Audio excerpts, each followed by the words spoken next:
En el mundo financiero, existen opciones sobre muchos tipos de activos subyacentes. Veamos algunos ejemplos a continuación. Es posible comprar y vender opciones sobre acciones de empresas, como por ejemplo Coca-Cola o Chevrolet. También las hay sobre índices accionarios, como el Dow Jones, el Nasdaq o el Nikkei. También hay opciones sobre tasas de cambio, como por ejemplo el euro contra el dólar. Existen también opciones sobre materias primas, como el petróleo, cobre, jugo de naranja y otros productos, los cuales se conocen comúnmente como commodities. También hay opciones sobre bonos, tasas de interés e incluso puede haber opciones sobre otros derivados. Una de las formas más comunes de clasificar las opciones es según su fecha de vencimiento.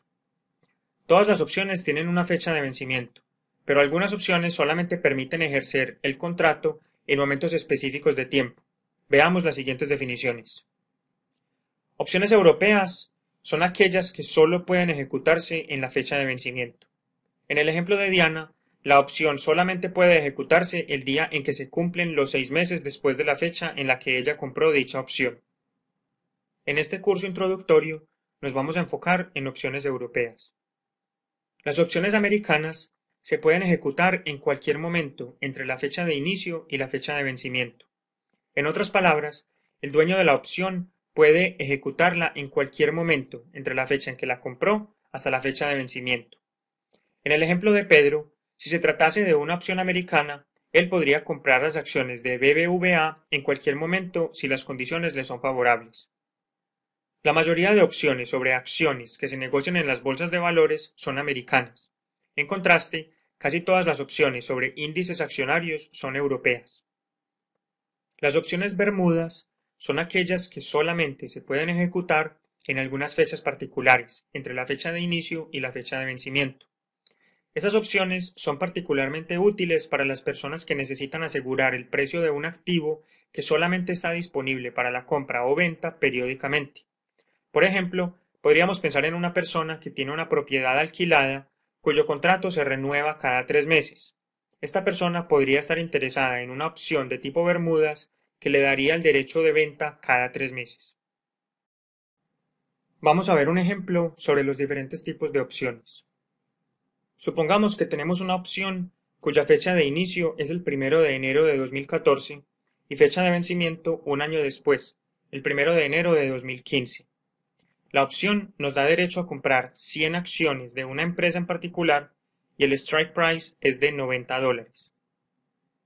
Si se tratase de una opción americana, el dueño de ella puede ejercer su derecho en cualquier momento. Como podemos ver en el gráfico, el valor de mercado de la acción superó el strike entre junio y julio de 2014.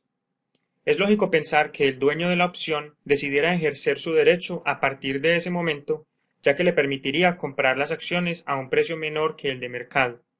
Otra posibilidad es que decidiese esperar más tiempo si piensa que el precio de la acción va a subir más y por ende quiere aumentar sus ganancias. Si se tratase de una opción europea, el dueño de la opción únicamente puede ejecutarla el 1 de enero de 2015, sin importar cuál sea el precio del activo subyacente antes de esa fecha. En este ejemplo, es lógico que decidiera ejercerla, ya que el precio de la acción es superior al strike, lo cual significa que la opción permite comprar 100 acciones a un precio de 90 por acción, sin importar que el precio de mercado es aproximadamente de 115. Veamos qué pasaría si se tratase de una opción de tipo Bermudas. Para efectos de este ejemplo, supongamos que la opción puede ejecutarse el primer día de cada trimestre posteriormente a la fecha de inicio, es decir, el 1 de marzo, 1 de junio, 1 de septiembre y 1 de enero.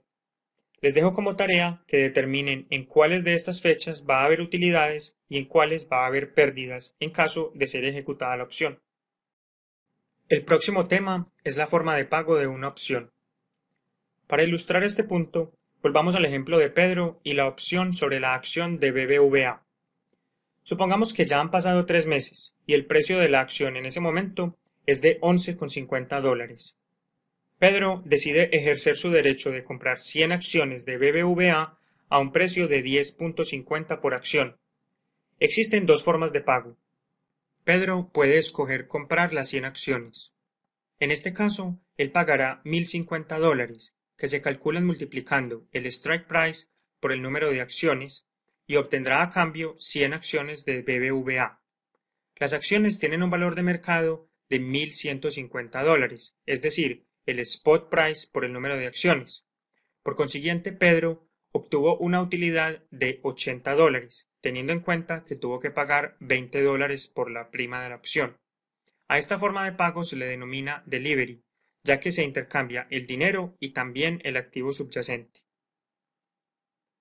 En el mismo ejemplo, es posible que el banco que le vendió la opción a Pedro simplemente le ofrezca entregarle la diferencia entre el precio actual, también conocido como el spot, y el strike, multiplicado por el número de acciones correspondiente.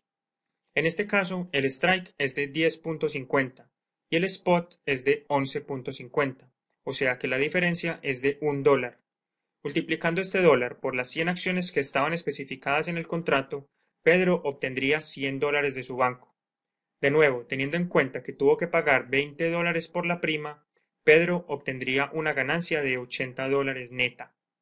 A esta forma de pago se le conoce como non-delivery y sucede cuando se intercambia la diferencia entre el precio de mercado y el strike.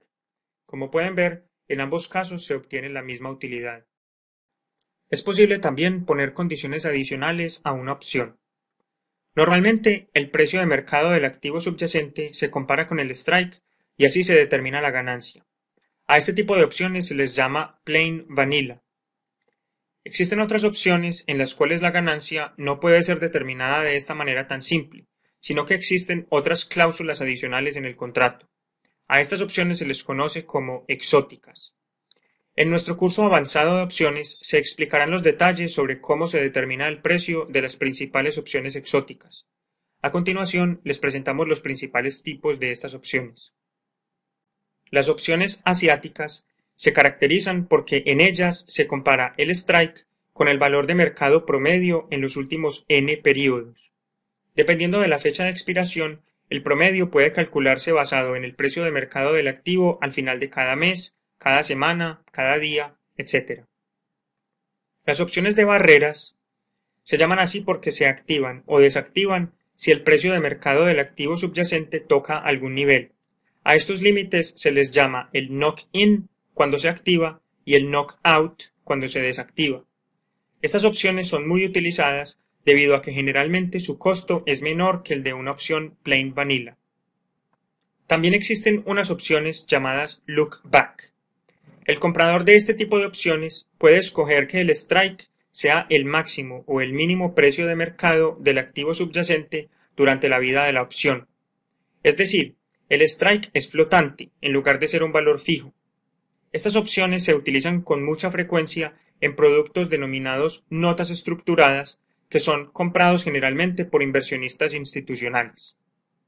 Las opciones digitales, también conocidas como opciones binarias u opciones cash or nothing, son opciones que pagan una cantidad fija de dinero si el activo subyacente toca algún nivel específico. Actualmente, estas opciones están ganando bastante popularidad en el mercado e infinidad de brokers están empezando a ofrecerlas. Ahora, los invitamos a continuar con la siguiente parte del curso que explica cómo puede descomponerse la prima que se paga por una opción.